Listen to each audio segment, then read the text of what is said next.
Look up at the sky or a blank wall right now. See those little see-through worms drifting across everything? Now try to look straight at one. It darts away every single time. They're not dust, not smudges on your glasses. They're not even on your eye. They're floating deep inside your eyeball. And here's the twist. You're not even seeing them. You're seeing their shadow. Let's go inside the eye and meet them. Your eyeball isn't hollow. It isn't full of air. Behind the lens, it's packed with a clear jelly. Doctors call it the vitreous humor. It fills about 2/3 of your entire eye. Scoop it out and it would hold its shape for a moment, like jelly the size of a marble. And it's almost entirely water, around 98%. But that water isn't loose, it's held in a gel. A delicate mesh of protein fibers called collagen keeps it firm. Those fibers give your eyeball its shape, like the filling in a water balloon. When you're young, that gel is crystal clear and evenly stretched. Light passes straight through it and lands cleanly on your retina. The retina is the light-sensitive screen at the back of your eye. It catches light and turns it into the picture you see. Now here's where the floaters come from. Over time, that perfect gel starts to break down. The collagen fibers stop lying flat and smooth. They clump, they kink, they tangle into tiny knots and strands. Little bits of cell debris drift in and join them. Each of those clumps is now floating inside the clear jelly. And they're sitting right in the path of the light coming into your eye. Light hits the clump, and the clump blocks part of it. So it throws a shadow. That shadow falls on your retina, the screen at the back. And that shadow is the floater you see. Read that again. You are not seeing the clump itself. You're seeing the dark shape it casts on your own retina. It's a shadow puppet show, playing inside your eye all day, every day. That's why floaters look grey and see-through, never solid black. The clump is tiny and half-transparent, so its shadow is faint. Some look like worms, some like threads, dots, cobwebs or rings. That shape is just the outline of the tangle drifting past. Doctors even have a nickname for them, muscae volitantes. It's Latin for flying flies. People have watched these for centuries. Now, the darting. Why can't you ever look right at one? Try it again. The instant you aim your eye, it slides away. It feels like the floater is teasing you, dodging you on purpose. It isn't. The real reason is that it's floating in liquid. Your eye moves fast. The jelly inside it moves a beat slower. When you flick your gaze to catch a floater, your whole eyeball rotates. The gel sloshes and it drags the clump along with it. So the floater swings off in the very direction you just looked. By the time your aim lands, it has already drifted away. You chase it, it runs, you chase again, it runs again. You literally cannot pin it because it moves whenever your eye moves. Then stop, hold still, and just watch. Notice how it slowly sinks and drifts back down. That's gravity, gently pulling the clump through the jelly. It settles below your line of sight until you look up and stir it again. So why do bright backgrounds make them suddenly explode into view? A blank sky, a white wall, a glowing screen? Two things happen in bright light.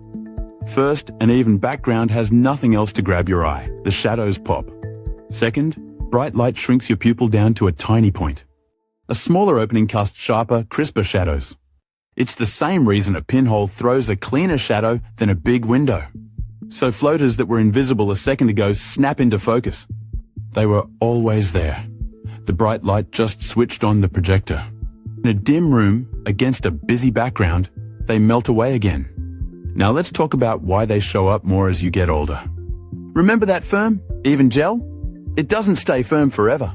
Slowly, over decades, the vitreous begins to liquefy. Pockets of the gel turn watery and collapse. The collagen mesh that was spread out evenly now bunches together. More clumps, bigger clumps, more shadows, more floaters. It's one of the most normal things an aging eye does. If you're nearsighted, it tends to happen earlier. A longer eyeball stretches that gel thinner, so it breaks down sooner. But there's one floater that deserves its own moment. As the vitreous shrinks, it starts peeling away from the back of your eye. For most of your life, the gel is stuck gently to your retina. Then one day, it lets go. Doctors call it a posterior vitreous detachment. It sounds terrifying. For most people, it's harmless and incredibly common. Where the gel was anchored around your optic nerve, it tears free. That leaves a ring-shaped clump floating in the jelly. Eye doctors call it a Weiss ring. Suddenly, you might see a big circle, or an O, drifting across your vision. That's the exact spot where your vitreous unhooked from your retina. You're watching the mark of a tiny internal separation, in real time. And often, alongside floaters, people notice flashes. Little arcs or sparks of light, usually off to the side. Usually in the dark, or when you snap your eyes around quickly. Here's what those flashes actually are. As the gel pulls away, it tugs on the retina. Your retina can't feel touch. It only speaks one language, light. So when it gets physically yanked, it fires a light signal anyway. Your brain reads it as a flash, even though no light ever entered your eye. It's your retina being poked and shouting the only word it knows. Now, a quick detour because people mix these two up constantly. There's a second thing you can spot in a bright blue sky. Not the dark drifting worms. These are completely different. Tiny bright dots, white pinpricks that zip and dart in quick little paths. They move fast, they follow squiggly lines, and they vanish in a blink. Those are not floaters. Those are not shadows of debris. Those bright dots are your own blood cells. Right in front of your retina run microscopic blood vessels. Blood is mostly red cells, and red cells soak up blue light. So normally those vessels just dim the incoming light a little. But every so often, a single white blood cell slips through. White cells are bigger and clearer. They let the blue light pass. So you see a tiny bright gap racing along the vessel. That darting spark is one white blood cell, riding through a capillary in your eye. It even pulses in time with your heartbeat, if you watch closely. Scientists call it the blue field phenomenon. Now you'll never unsee it. Okay, back to the floaters, and time to kill a few myths. Myth 1, floaters are dust or dirt in your eye. Wrong. Nothing on the outside of your eye makes a floater. Rub your eye, blink 100 times, splash it with water, they stay. They're sealed inside, behind the lens. You can't wash them out. Myth 2, they're on your glasses or your contacts. No, move your glasses. Look away. The floater travels with your gaze. Anything that moves with your eye is inside your eye. Myth 3, healthy young eyes don't have them. Almost everyone has at least a few. You've simply tuned them out. Myth 4, floaters always mean your vision is failing.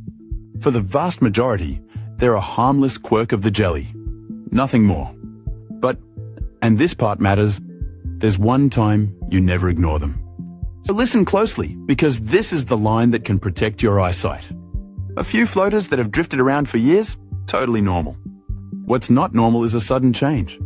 A shower of brand new floaters appearing all at once out of nowhere.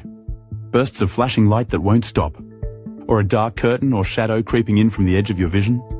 That combination can mean the retina itself is tearing away. It's called a retinal detachment, and it is an emergency.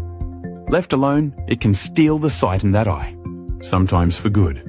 Caught fast, an eye doctor can usually repair it. So the rule is simple. Old familiar floaters, fine. A sudden flood of them plus flashes, get seen now. Not next month, that same day. Screenshot this part, send it to someone who'd shrug it off. It matters. Okay, now the good news for everyone else. If your floaters are just the normal drifting kind, doctors rarely touch them. There are treatments, a laser to break them up, surgery to remove the gel. But both carry real risk to an otherwise healthy eye. So for almost everyone, the advice is simply, leave them be. Because your brain has a better trick than any surgery. It's called neural adaptation. Your brain notices the floater is always there and always useless. It carries no new information, so your brain quietly learns to ignore it. It edits the shadow out of the picture like a smudge you stop seeing on a window. The floater doesn't leave. Your attention does. That's why the one you obsessed over last year has vanished from your mind. It's still in there drifting. You just stopped looking. And that's the strange, quiet truth about floaters. They aren't invaders, they aren't dirt, they aren't a warning. They're pieces of you. Bits of the very gel that gives your eye its shape. So the next time you catch a worm sliding across a blue sky, don't chase it, it'll only run. Just realize what you're actually looking at. You're not seeing the world out there. You're seeing a shadow cast inside your own eye onto your own retina. For one quiet second, you're looking at the inside of yourself. And that shadow will drift with you for the rest of your life. Now you know exactly what it is.